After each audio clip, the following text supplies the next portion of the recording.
Bonjour et bienvenue sur DigiSchool. Je suis Rémi Carl, votre professeur de sciences de l'ingénieur. Aujourd'hui, nous allons parler des généralités sur la validation des modèles.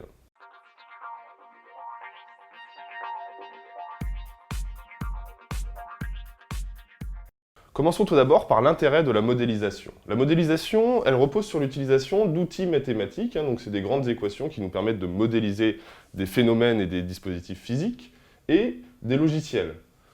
Ensuite, elle permet de représenter le système, d'obtenir des fichiers numériques, donc qu'on appelle la modélisation 3D, qui pourra éventuellement nous servir à faire de la fabrication assistée par ordinateur, ou de la fabrication numérique, de dimensionner les éléments de notre solution technique, c'est ce qui nous permettra d'avoir une bonne vue sur la représentation de la solution technique, et donc ça va nous permettre de choisir les différents éléments qui vont la composer, pour des problématiques par exemple d'encombrement, etc.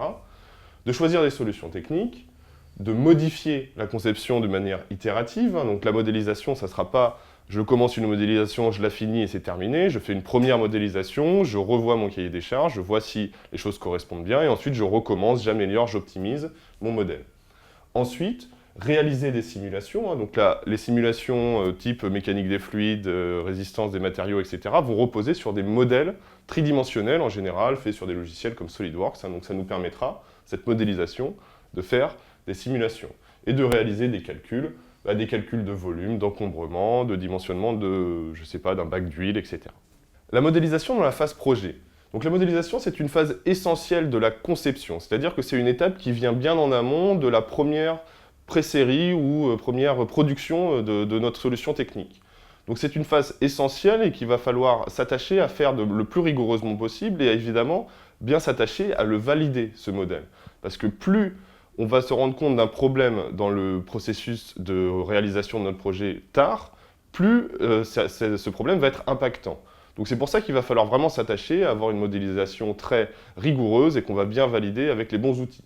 Donc c'est bien une phase essentielle dans ce processus qu'on appelle de conception. On est vraiment dans la phase amont du projet.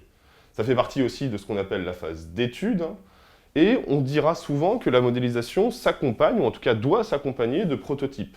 Un prototype physique, donc on citera les prototypes fonctionnels pour tester l'ergonomie, ça peut être des prototypes plus ou moins élaborés, mais donc les prototypes sont en général la réalisation physique d'un premier modèle. Donc ces prototypes-là, ils vont nous permettre évidemment de comparer la réalité physique avec ce qu'on a vu sur notre ordinateur sous forme de modèle. Et la modélisation, elle doit être validée évidemment expérimentalement. Il ne s'agit pas simplement de valider un modèle simplement sur un ordinateur, parce qu'en général, les choses se passent beaucoup mieux que dans la réalité. Donc il va falloir évidemment le confronter, ce modèle, à de l'expérimentation physique réelle. Voilà, c'est tout pour aujourd'hui. J'espère que cette vidéo vous aura plu. N'hésitez pas à nous laisser des commentaires si vous avez des questions, et bien sûr à vous abonner à notre chaîne YouTube. À bientôt sur DigiSchool.